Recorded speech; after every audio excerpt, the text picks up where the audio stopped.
Yo, what up? Welcome to another episode of the Oakland Warriors podcast. I'm Patrick, and today I am joined by my guy Slim from the To the Galaxy podcast, which you should look up. It's on YouTube. It's on all the podcast apps that you frequent. And yeah, what's up? Welcome back, Slim. How you doing, man? What's good, man? It's been a while, but it's always fun to chop it up with you. So yeah, man, I'm doing good. Yeah. And what a time to be alive. What a time to be a Warriors fan with the team in constant flux probably for the last 3 years. But the Warriors they failed to come from ahead and lose. They had like a 24-point lead and they wanted to yak it up at the end of the game, but they beat the Timberwolves. And at the end of the game, I just want to ask you about this. Like uh Steph talked about, on the ESPN broadcast, he talked about how the Twitter fingers out there who have all these deals that they think the Warriors should make, that they should shut up. What's your initial thoughts, reaction to that? I mean, I can understand where Steph coming from. I mean, it's not necessarily easy to make trades. It does take two teams to, come to a common ground and make a trade. It's not like talking about. So I could definitely see where you're coming from. Like you see a lot of these trades that's being thrown out there. It's just it don't make sense for the other team to do that. Like, so I can see where you're coming from. Then also like for us, it's like I think it's deeper than trades for this team. Like the struggle, like we go out there and trade for this guy, I don't think it's going to solve all our problems. Like it's something that's eternally going on there. So it's just something got to get figured out there. But I can understand where stuff coming from. Like, a lot of guys think that trades just going to solve everything when it's just simply not the case. So sometimes you do have to stand pat and just try to, wait things out, though you can't get impatient or whatnot. But I mean, hey, Steph said it best. If that's the way you want to roll, then hey, as a fan, you gotta love it. So hey. Yeah, I mean, I loved it when he said it because, uh, you know, like I get kind of tired of the Twitter fingers of people out there. I mean, Yeah, I man. rarely go on Twitter, man. I told you when you hit me up, when you DM me, I was like, oh, I didn't see that. And it is easy for people to just be like, they should just get so and so from this Yeah. team. And people don't realize that, like you said, it takes two to tango. And this is common for every fan of every team, or a lot of fan bases. It's like they think that other teams will just give them a player that they could use that's actually pretty good for just they just calculate salaries from the end of the bench. You know what I mean? It's like, oh yeah, everybody's trying to help you all out. So like, let's yeah, sure, take them, good luck. We'll take your terrible contracts just because it mathematically makes sense. And I will say that the other funny thing too was when that went around, it was funny to see like everybody think that Steph was talking about them, right? like I'm sure he saw a Yeah. handful of tweets and he read a couple of things, but like everybody like took offense and got defensive. It was like, well, Steph, as if Steph read like thousands of tweets about this stuff. So fans love fans. Am a fan, cracking me up still. But let me ask you, man, like about the what led to that. It was the comments from Draymond to a Yahoo reporter, and then also Steph about basically more or less not wanting to mortgage the future on a trade uh, uh, for now. You know what I mean? What was your reaction to their speaking their mind on that? I mean, I could see where they're coming from that regard. Like, you do have to be careful trying to like trade away all your young pieces. But at the same time, I feel like you have to maximize this thing. I mean, there's only Steve Kerr, Draymond, and Steph, and you can consider Looney. Those guys been around quite a while. So I feel like, if it's the right move out there, you do go out there and make it. But then on the flip side of that, if it ultimately doesn't lead to you winning the championship, then you kind of look like, a fool if you just trade like a Kaminga or a Brandon Pajemski for a piece that just doesn't fit or put you over the hump 3 years from now. But it's also, you can look at least at least Bob Myers and, I mean, not Bob Myers, Mike Dunleavy. Dunleavy. Mike Dunleavy and Joe Lacob, at least they can say that they went out there and, tried to get Steph Curry this second option or superstar, whatever the case may be, opposed to just standing pat. So I can see both parties from that. But me, I would kind of lean more so towards like maximize this whole thing because, I mean, we'll be honest, Steph is close to the end than the start. So why not try to, finish this thing out the right way? So, yeah. Yeah, I mean, to me, it's like I look at what they say, and here's the thing about the about social media, and even before social media, it was like you say something, and the regular traditional media used to take it and run with it, like just taking sound bites or something. I remember when Shaq was a young player, he was a lot more open. And then some of the things he used to say, even in jest, would come back and haunt him. So he kind of got more reserved and players are media savvy, but in that, I feel like it was a glimpse of saying what they actually think and a glimpse into their real thought processes. And to me, I think they see it too. The writing's on the wall. They got maybe a couple years left. And to me, I mean, cynically, I was like, yeah, Draymond just doesn't want to get traded. He's like, let's not go Yeah, too far here. that's what I thought too. Yeah, that's what I He's thought like, too. Yeah, because his contract isn't looking pretty, and they want to, but, yeah, like that.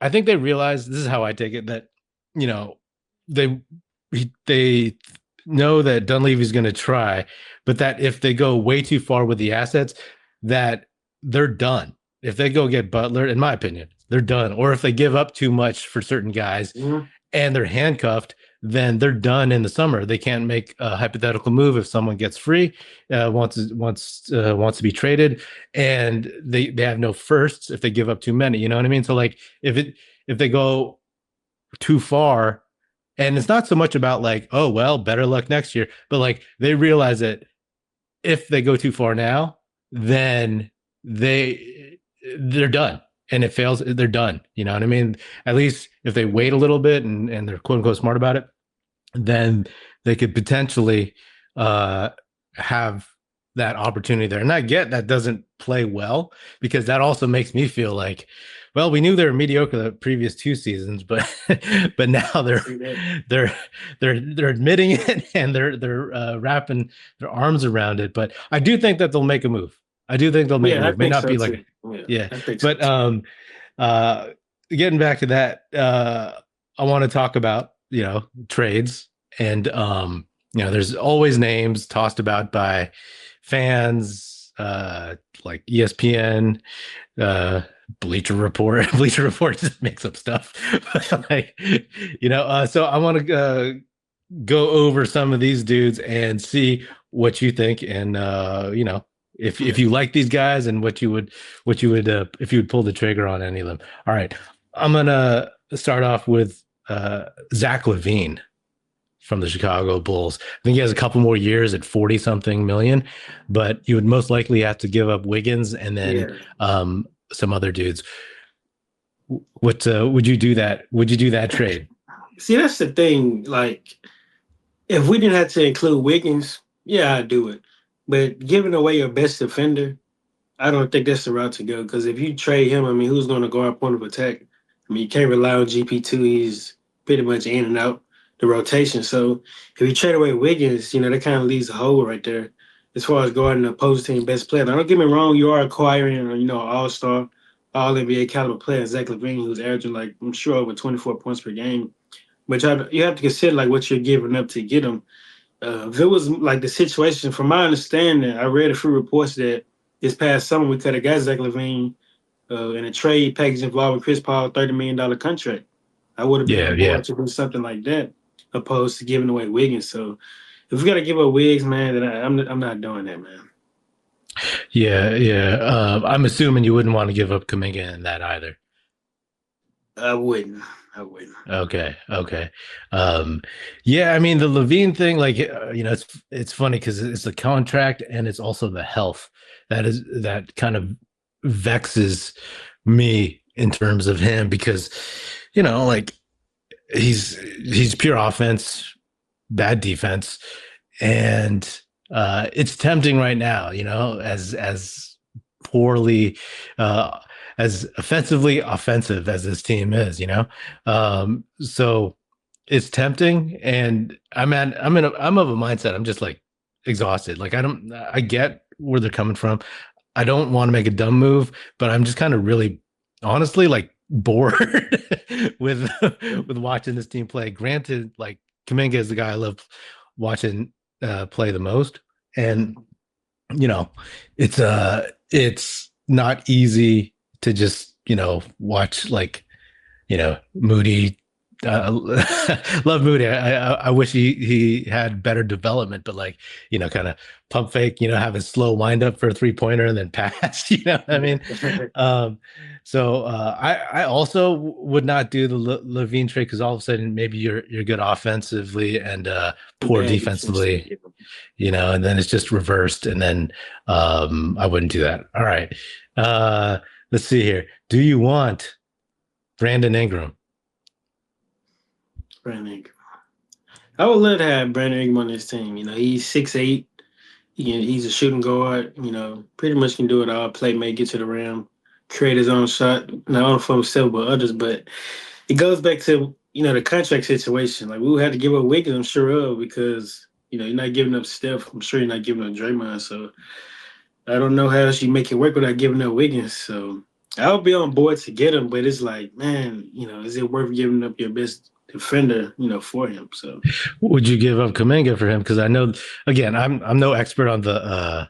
I don't follow people's salaries that close, but like everything that I used to hear, Ingram's name was more popular like a couple months ago, maybe, or like a month ago. It was always like Kaminga, in this deal. Would you give him up? nah, I wouldn't do that. I'm a huge Kaminga guy, man. You're a huge Kaminga guy? Yeah. Me too. Me too. I mean, so all right, let's find somebody that we might want. All right. Would you do his teammate go all in for Zion Williamson? Zion, he's an interesting case. He really is, because it's like a low risk, high reward type of situation, because he's battling with injuries or whatnot. But when he's healthy, he's right. If you go back to the play-in game he had against the Lakers last season, he showed that he can really be a top talent in this league. So honestly, where I'm at with Draymond Green, I would do that. I would trade Draymond for Zion. It's crazy that may sound now. I would do that. I really would. Yeah, I mean, I think Zion's more high risk because the injuries, and also he just got suspended for being late, conduct detrimental to the team, late for like something. I don't know if it's a team flight or a shoot around or something like that. And that's not the worst offense, right? He didn't like choke his coach or anything like that. Yeah. But it's just like the signs. Like, do you really want to go all in on this? Uh, Personally, honestly, like if Draymond was on the table, just I would totally like include Draymond in a trade for Yeah, that. for sure. If we keep Kaminga, then Yeah, cool too. Kaminga, I mean, Steph, Wiggs. yeah, I mean, also, like I said, I'm a big Kaminga guy. I'm good. Like, I don't know how you feel, but it seems like you're okay moving Draymond in general. Yeah, I'm over Draymond, man. I've been over him. Since when? Since the punch, man. Yeah. That's when everything been, going Yep. downhill since then. Yeah, yeah. I mean, I think sometimes when I'm on Twitter, like Warriors fans tend to overlook the impact that had, which is really like strange to me, because Yeah. to me that's the number one thing since Yes. 2022.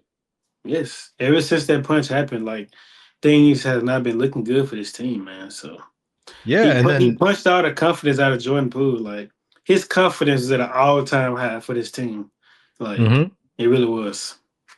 Yeah, and then when people try not to relitigate the past too much, but like when people saying like, "Oh, he probably deserved it," it's like, come on, man. Like he can't talk worse than anybody else that Draymond has ever run into. You know what My I mean? my pushback to that would always be, I know for 100% fact that Draymond, whatever Jordan Poole said to Draymond, Draymond has said something way worse to other people. I Yeah. guarantee you. whatever Jordan Poole said, it wasn't as bad, man. It really Yeah, was. yeah.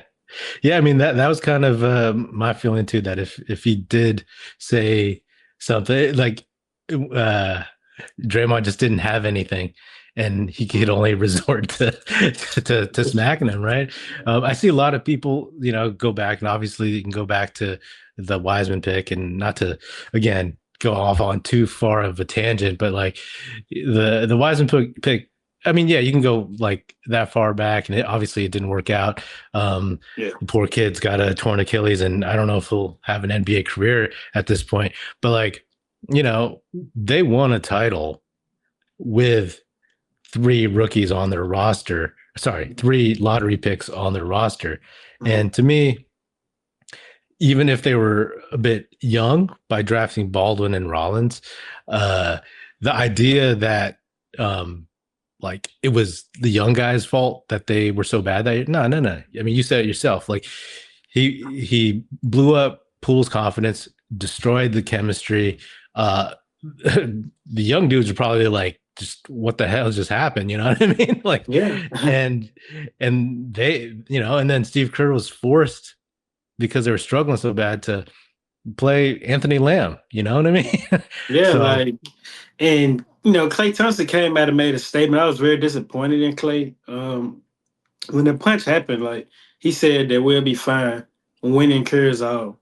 That's yeah, true to a certain extent, but I mean, your teammate just punched your other teammate in the mouth. Like that's not cool, bro. And you gotta be on the same page. And throughout the whole season, man, you can just feel the tension between Draymond and Jordan Poole. Like it was not good, man. It really yeah, was. yeah. No, it was terrible. Anyway, I have tons of old episodes if anyone wants to listen to me talk about this from like a year ago to 2 years ago or whatever. But uh this could go on and on for like 3 hours if we talked about this. I got so many memories popping up in my head. Yeah, But same. next on the list, man, Cam Johnson of the Brooklyn Nets. Yeah, You I probably have to give up definitely. Kaminga. Man, that's the thing. I really don't want to trade Kaminga because he really has the all star potential.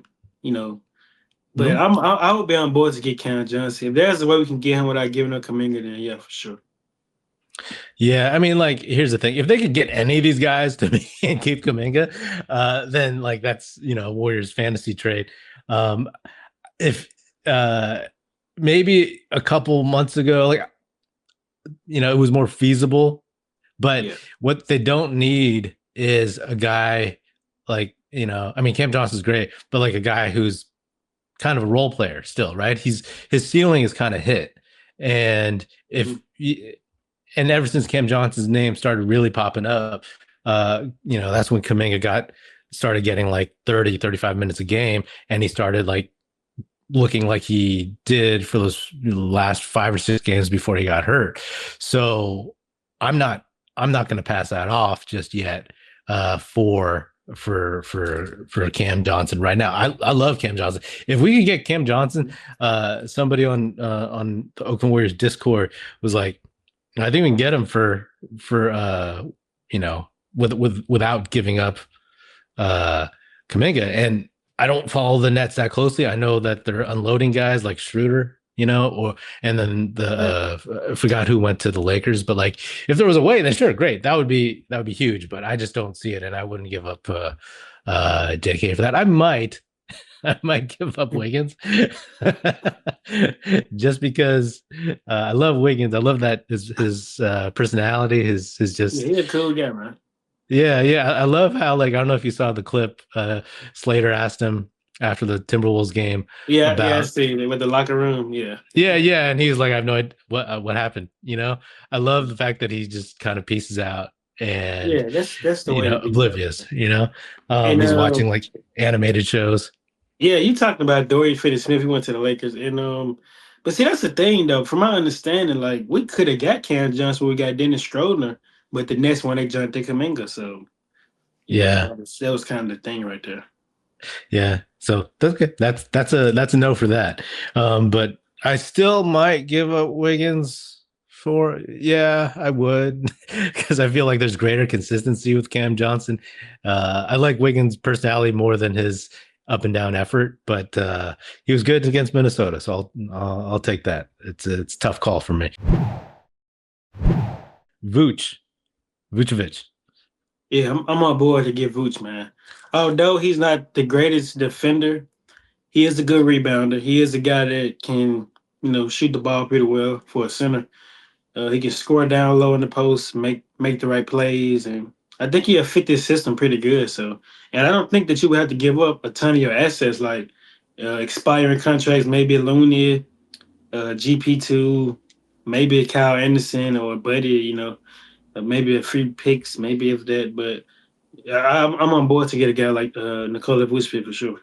Vucevic. Yeah, yeah. I mean, I would totally give up end of the bench guys, and it's also been, I think the athletic dudes, I think Slater or somebody reported that, just the chatter that he hears that they'd be able to get him without giving up any of their main guys. Because to me, if you can get any of these dudes we've mentioned so far, and any that we're going to mention coming up, if you can keep your four main guys to me, which is Steph, Draymond, Kuminga, and Wiggins, and add a piece like that, then by all means do it. If you got to give up whoever's on the bench or Moody, then by all means, because in my opinion, like if you take those guys and then you add Vucevic to the mix, then you're really kind of playing with some dynamics that they haven't had in a while. So I'm 100% on board for that. Let me ask you a quick question as an aside. What's your take on Pajemski? Because I think there's a very slim margin of error for teams like the Warriors that other teams, like younger teams like OKC, Orlando, Detroit, are going to face in the future, because they're going to have to start paying guys. And the Warriors, they'd already paid them, and then they had to like start getting off contracts to avoid the second apron, which I'm not even sure I understand. But I don't love capology stuff. But like, but that slim margin of error includes like hoping that Pajemski is going to be as good, if not better, than he was last season. What's your take on that, dude? My take with Brand is that going to the season, man, like us not going out there and getting lower marketing. I kind of figured that they would take the frustration out on him. Like he had no room forever. Like anytime he have a bad game, they would just destroy this kid on Twitter or whatever X, and it was just not cool. But I will say this: I kind of blame the front office as well too, because they put him in a position to where I don't think he was just ready for it. If you go back to last season, don't get me wrong, he did play the point guard role, but he still had a luxury of having like Steph and CP. Now you see when we got Dennis, he started to play a little bit more better. Shooting the ball at 40%. I think he's like at 40% since we got Dennis. But before then, it was not good. You can tell he was letting a lot of things get to him, the things that was being said on social media or whatnot. So I think for that, I blame somewhat the front office, but as well as the fan base too. Like they're just taking out a lot of frustration of what's not getting Laurie on him, and I don't think that's pretty fair. But I'm not taking up for him because he do have to be better. But it's just my takeaways from it, and he has been better since we got another point guard out there on the floor. So yeah. Do you think when he comes back, I mean, it's a wild guess, right? It's 50-50. Do you think he's going to be better? I mean, it's a sophomore slump, a very bad, poor timing. That's a known thing. That's a known thing. Yeah.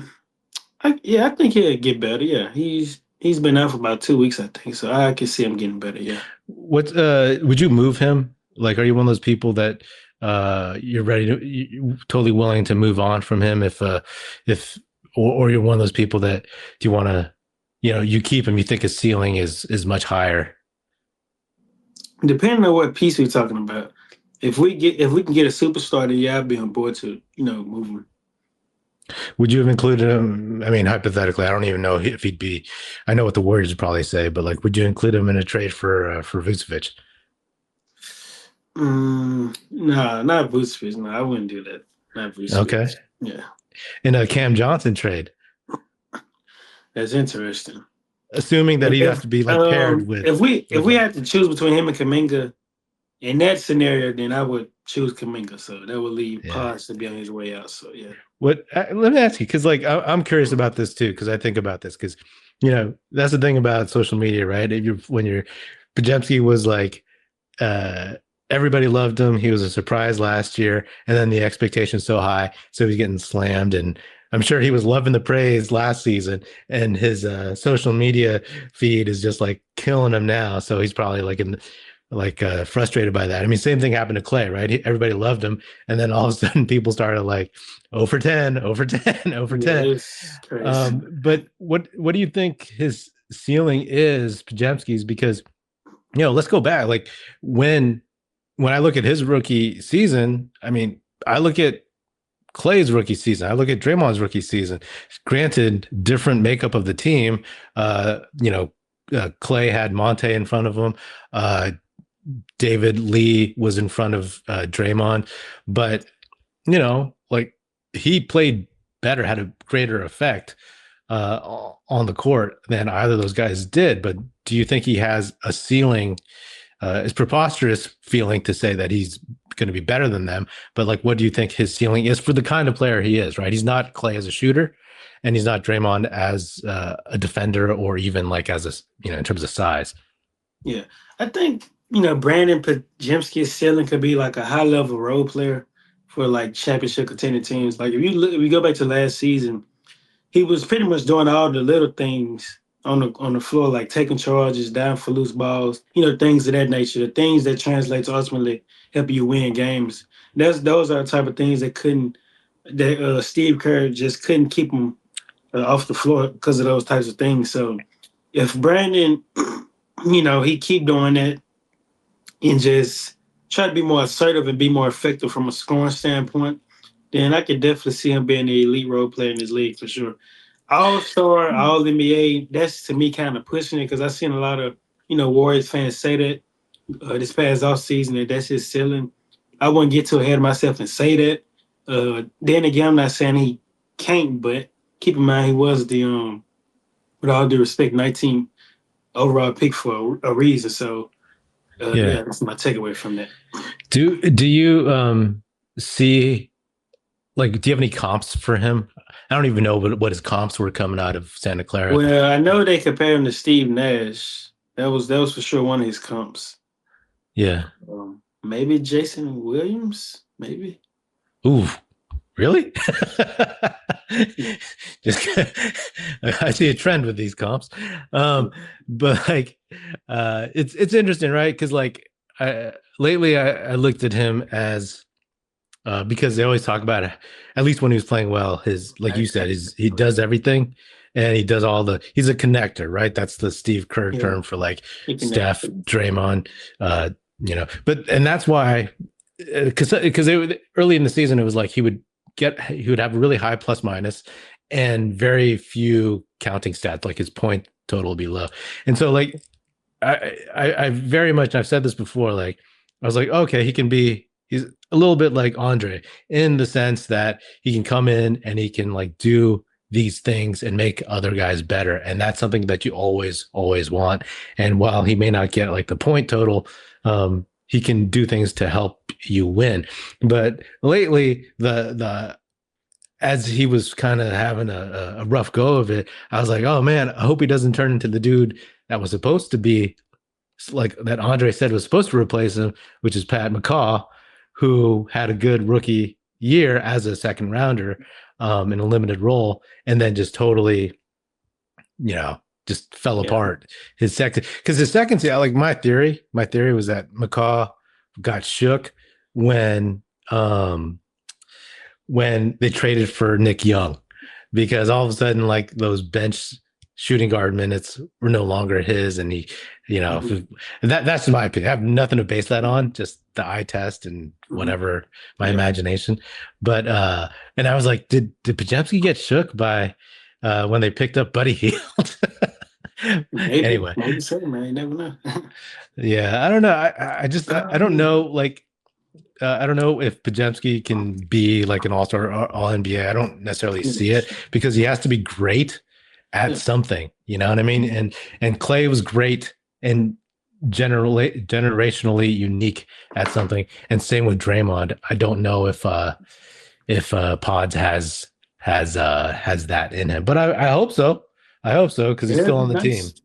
You Yeah, I know. mean, also they also compare him to Manu Ginobili. That was his main comparison: Steve Nash and Manu Ginobili. Not like Okay, okay, I can see that. I can see yeah, that. I like that. I like yeah, that a lot, actually. I can see some of that on his drives, on his yeah. craftiness He's a lefty too, at the so basket. Yeah, okay. All right. I'm back on the wagon. All right. um, all right. A couple other centers that you mentioned to me. Uh I don't know what it would take, but Valanciunas, what's your take on that? hey man, pretty reasonable contract on makes like 9 million. I would do that. Stretch big, pretty good rebound to give you more size. So yeah, and I'm pretty sure that the Wizard won't tax you to get him. So Yeah. pretty He's reasonable he's contract. So he's a decent passer, right? yeah, he's a pretty solid pass. Yeah, Yeah, okay. I would do that too. If the contract was like Peyton, I would do it. I would yeah, totally do it. he's make like 9 million. So you can't beat that. Man, I wish I made 9 million. All right. Let's see. You had another center that you mentioned to me. Who was it? Robert Williams. I seen his name. Yeah. Oh, I gotta say hard pass. What about you? Um, it isn't my ideal target to get, but I suppose if we can get him, I wouldn't be mad at it. You know, I should say like what I don't know his contract and what it would take to get him. So do you he makes like 12 million, so yeah, he whoa, makes okay. 12 million. Uh, I I would just hard pass because of the injury history, man. Yeah, Like it's yeah, just you gotta think about like that. Yeah, yeah, him even if it was like half the injury history, if it wasn't as serious and he had some injuries, like even like Melton injury history, I would potentially do it, but just as long as just how bad some of his stuff was. Obviously, healthy. He's a great talent and a great defender and would would help, but he also can't shoot. So like yeah. I don't need another uh uh Well, you actually, know the thing with that is he actually I seen him shoot the three a few times this season. yeah. Okay. Okay. Yeah. Then I stand corrected. You've seen him more this season than I have. So, Mhm. um, uh, but would you rather have Valanciunas or Robert Dang, that's the Williams? thing. That's a good question. Because Robert Williams is more athletic, Valanciunas not so much. I'd probably go with Valanciunas because being in the Western Conference, man, you're gonna need that size against the likes of a Jokic, AD, Zach Edis. So I'd probably go with Valanciunas. Yeah. Yeah, yeah, yeah. All right. Let's see. The last name that I have, Jimmy Butler. Jimmy The Butler. the well discussed Jimmy Butler throughout the media world. What you got on that? Jimmy, man. I'm gonna have to do a pass on that because I know like we're going to gut our team getting him. So you had to ask yourself, is it really worth it? Like at this point of the season, like we're going to have to give up so much assets to get him, including draft picks and all that. And there's no guarantee he's going to re-sign back with us. So keep that in mind. So Yeah, yeah, yeah, yeah. I've talked about this on the pod. Hard pass for me. Like I have no interest in 35, 36 year old Jimmy Butler who's injured, is going to be expensive, and it just has, he has the same pattern with every team, goes there, plays well, burns bridges, and all that stuff. And if the Warriors have a lot of maybe like, the team generally comes first, and I just can't imagine Butler them trying to sign him and him being like, on 55. You know what I mean? Like when Draymond's making like 24, you know. yeah, Um, although I don't know if Draymond would be in the deal, but I'm not even getting that far with it. So I'm hard passing. And when people, I think they've cooled on it a little bit because I think all the reports saying the Warriors aren't interested. But yeah, like the folks who were like, yeah, go Jimmy Butler. It's like, man, Jimmy Butler is not the Jimmy Butler that y'all remember. You know what I mean? He might be there for a little bit, but then You know, physically, he's not the same Jimmy Butler. But in terms of temperament, he's same Jimmy Butler. I'm not saying he's a bad dude. He just kind of gets, you know, grumpy about things. And Yeah, I I don't know if they understand. need that. Yeah. You know, I mean, to me, that's one of the moves like we were talking about earlier. If they made that move and it doesn't work, they they might be out of assets. You know what I mean? They Yeah. might not be able to do nothing else. That's why So I see what like the I think people got to also keep in mind like Steph just can't come out and say, "Oh man, we need to make trades." He have to be more professional about it, and that's why when he made that statement after we lost to the Raptors, that's kind of the perspective I got from it. Like we have to be careful the assets we include in trades. He's not necessarily saying that he don't want to compete or contend for a title. It's just that desperation can lead to like a lot of wrong things in life. So yeah, absolutely, yeah, that's his absolutely. point. Yeah. Yeah, yeah. That's a good point. That's advice for everybody. Like desperation does lead to some bad decisions. Anybody that we haven't mentioned or anybody that you would like to see the Warriors um, go after?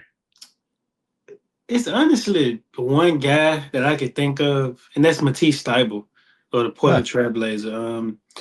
To me, getting a guy like that would help Wiggins because then you bring in another guy that can guard ball, and that allows Wiggins to focus more on scoring the ball and being a better rebounder and even playmaker to a certain degree. Like Matisse Thybulle, Andrew Wiggins guarding the opposing team, best player like that. And over the past couple plus seasons, Matisse Thybulle has improved his 3-point shooting.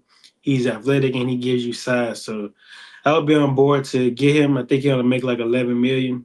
That's pretty fair, I feel like. So yeah. Yeah, yeah, yeah. Huh. Interesting. Who would you give up for him?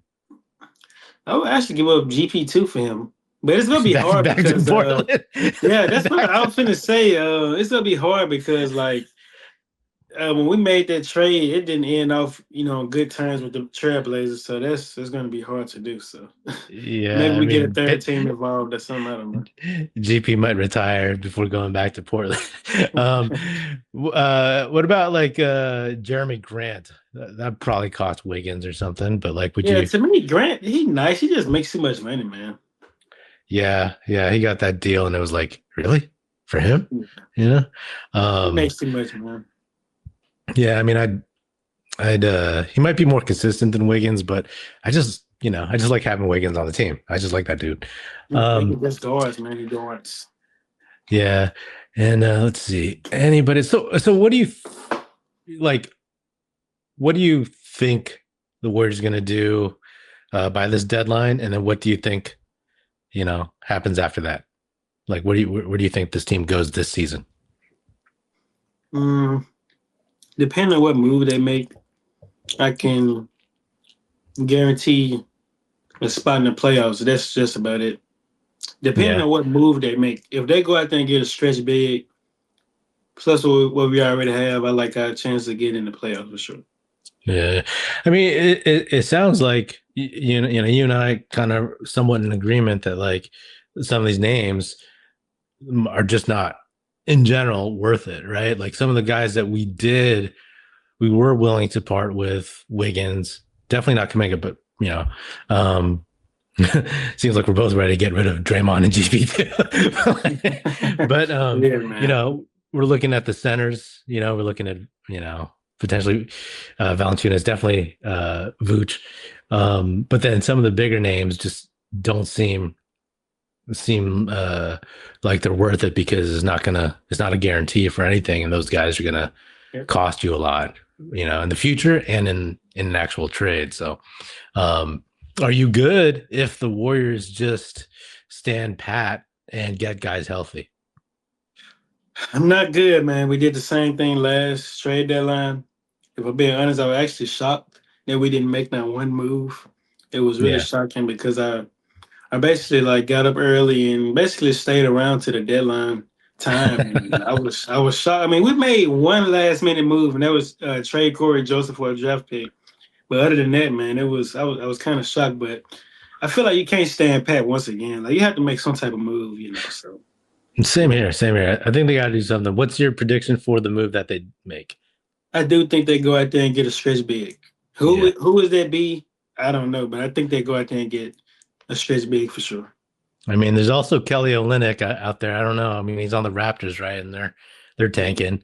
So who knows who comes up. I just want to, yeah. I also just want to stretch big because give me Yeah. something different, man. Give me something different to watch Yes. instead of Yes. all these. I love small ball, but like they just don't It's have the same it's dudes to run that, you know? it's really outdated, man. Like this is 2025. Like, you see teams that really reverting back to big lineups. Look at Cleveland, Yeah. Mobley, Allen, Yeah. Yeah. Absolutely. Like all the unicorns that showed up, whether you go Wemby or you go Chet Holmgren, you know? So yeah, cool, man. Any final thoughts before we get out of here? No, man, that's pretty much it. Just hope the Warriors make one more, at least one more trade before the trade Yeah. deadline. So yeah. Yeah, 100%. Cool. Well, thank you again, Slim, for y'all out there. Go to check So out the To the Galaxy Pod on YouTube, and everywhere else you listen to your podcasts. Slim, where can people find you if they're still on Twitter? you can follow me at R2R30111. Say it one more time. At R2R30111. All right. Thank you, man, for coming on. I'll have you on again next time. Yes, sir.